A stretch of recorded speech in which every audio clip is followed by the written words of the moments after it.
दुनिया में रिसेशन है, हर जगह टैक्स बढ़ते जा रहे हैं, हर जगह चीजें आसमान छू रही। यहाँ इंडिया ऐसी कंट्री जो अपना टैक्स घटा रहा है और फिजिकल डेफिसिट कंट्रोल में, फिजिकल डेफिसिट कंट्रोल में। तो ये एक बहुत अच्छी, हर एक बहुत जबरदस्त बात थी। और हमारा एफडीआई आ रहा है, हमारे फॉरेन एक्सचेंज रिजर्व बिल्कुल ठीक है। हमने कल काफी नए इनिशिएटिव्स लिए, सीनियर सिटीजन्स को भी दिए, कुछ इनिशिएटिव्स दिए, मेडिसिनल इंडस्ट्री को दी। और अगर ये जो हम ग्रीन हाइड्रोजन वगैरह के जो कारखाने लगाएंगे, इसमें जो सामान आएगा इसमें उन्होंने ड्यूटी एग्जेम्पशन कर दी, ग्रीन एनर्जीज के लिए ड्यूटी एग्जेम्पशन कर ली। जैसे लिथियम बैटरीज है, जो इसके लिए आप सामान लाओगे तो इसमें इंपोर्ट ड्यूटी लगभग कुछ भी नहीं है, इसमें एग्जेम्पशन दे दी। तो एक बहुत स्ट्रेटेजिक पुश था।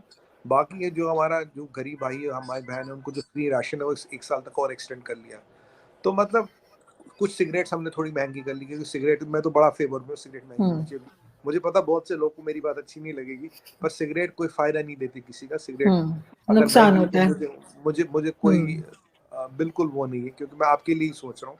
मैं तो खुद पीता नहीं, पर मैं आपके लिए सोचता हूँ।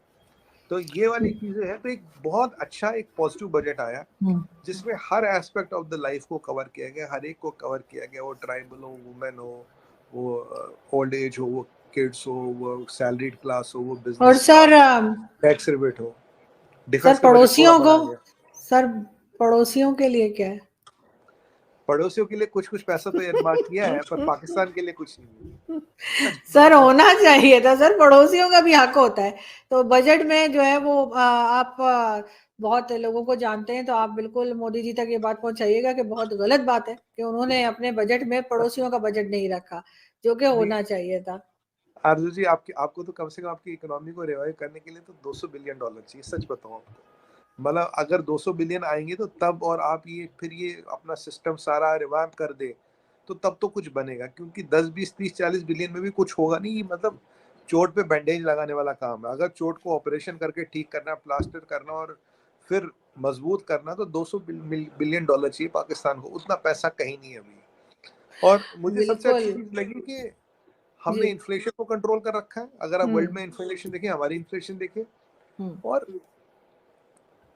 10 लाख, मतलब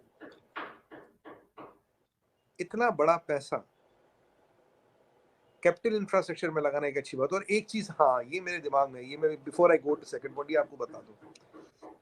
मैं 2 दिन पहले आपकी का शो था या कोई नेशनल टीवी था, मैंने अपील किया। मैंने कहा देखो, भारत बनने में 75 साल लगेंगे, वेनेजुएला बनने में 5 साल लगते हैं बस। तो हमें वेनेजुएला होने से बचेगी। मैंने बिल्कुल नेशनल टीवी पे अपील की थी निर्मला जी से। कल एक बहुत अच्छी चीज लगी, हमारे स्टेट गवर्नमेंट्स को उधार मिलता है पैसा सेंटर से, 50 साल तक इंटरेस्ट फ्री पे मिलता है। और 1 साल जो लोन चल रहे, 1 साल और उनका इंटरेस्ट फ्री कर दिया गवर्नमेंट ने, अच्छी बात है। पर अब जो पैसा मिलेगा ना, वो सिविल मिलेगा कैपिटल एक्सपेंडिचर के लिए। ये तो मुझे मास्टर स्ट्रोक लगा निर्मला जी का, कैपिटल एक्सपेंडिचर के लिए।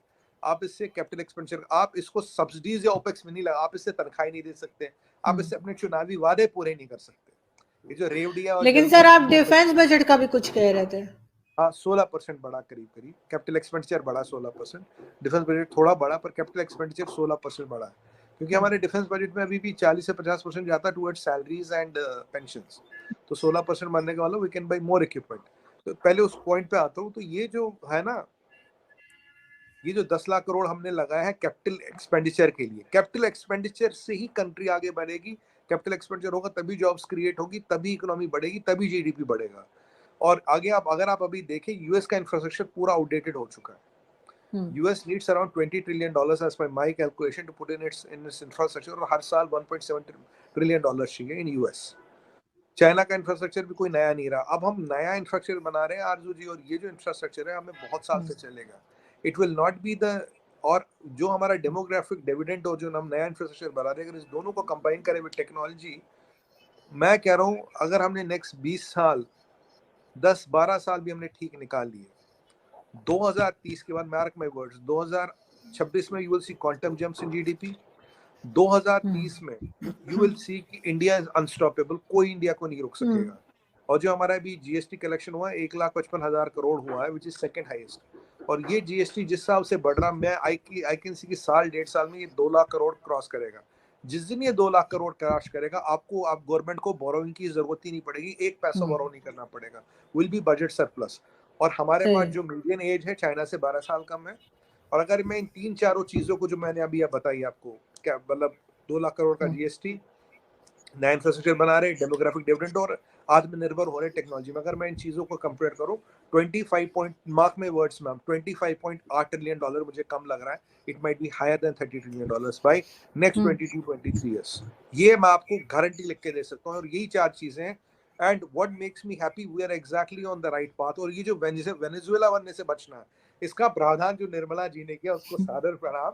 ये बहुत मास्टर स्ट्रोक था। अरे ये मैं मतलब मेरी ना हंसी रुकी नहीं, मतलब I was on a live telecast, में फिर हंसी रुकी नहीं, क्योंकि मैं यही अपील कर रहा था। मैंने कहा मैडम कृपया करके ऐसा मत करिए कि आपने पैसा दिया इंफ्रास्ट्रक्चर के लिए, उसकी उसकी सब्सिडी में लगा बिल्कुल। रहे, चुनावी वादे पूरे कर रहे हैं, रेवड़िया बांट रहे हैं, उसके कलर टीवी बट रहे हैं, और उसके लोगों के फ्री बिजली और पानी के बिल वेव ऑफ करें, ये ना कहिए। और इस चीज पे रोक लगाई गई। मैंने कहा था भारत बनने में 75 साल लगे, वेनेजुएला बनने में केवल 5 साल लगेंगे। And Aarzoo ji, that was thankfully that was kind of controlled. और डिफेंस में आपको एक बात बताऊं, डिफेंस में जो हम हथियार इंडिया में बनाते हैं ना, कॉस्ट हमारी 1/10 होती है, कई बार 1/20 होती है। तो डिफेंस बजट अगर इतना है तो वो मान लीजिए वो डबल या ट्रिपल वैसे हो जाता है। जितना हम इंडिजिनाइजेशन करेंगे उतना डिफेंस बजट हमारा, उतने ही पैसों में वी कैन बाय मोर। जैसे by GDP we are number 5, by purchase power parity we are number 3। अब हाउ डज दिस वर्क, मतलब I will try to explain in a simple term. बिल्कुल अब मान बिल्कुल लीजिए जी। हम एक कोका कोला का कैन खरीदते हैं, हम्म एग्जाम्पल। ये यूएस में $2 का, $2 मतलब करीब करीब अभी 160-170 रुपए, यहाँ 30 रुपए का है। तो मेरे 30 रुपए वही कोका कोला का कैन खरीदते हैं, वहीं मैं यूएस में जाऊं तो वहां का $2 खरीदता है, यही वही चीज वहां 160-170 में आती है। So by purchase power parity China is number 1, number 2 is US, number 3 is India. We are at $11.75 trillion already. By this year end our GDP will be $3.8 trillion. तो ये तो ऑलमोस्ट अश्योर्ड हो गया। और ये मतलब 15-16 मिनट में मैं जो मोटा मोटा बता पाया, वो ये कहा गागर नहीं को ताली ऑब्वियसली बजाने वाली बात थी। नहीं आप बिल्कुल ठीक कह रहे हैं। वाकई वैसे तो खैर बजट एक बड़ा लेंदी टॉपिक है और बड़ी मुश्किल से जो है वो लोग अंडरस्टैंड कर पाते हैं, लेकिन आपने बहुत आसान सी जबान में आपने बताया।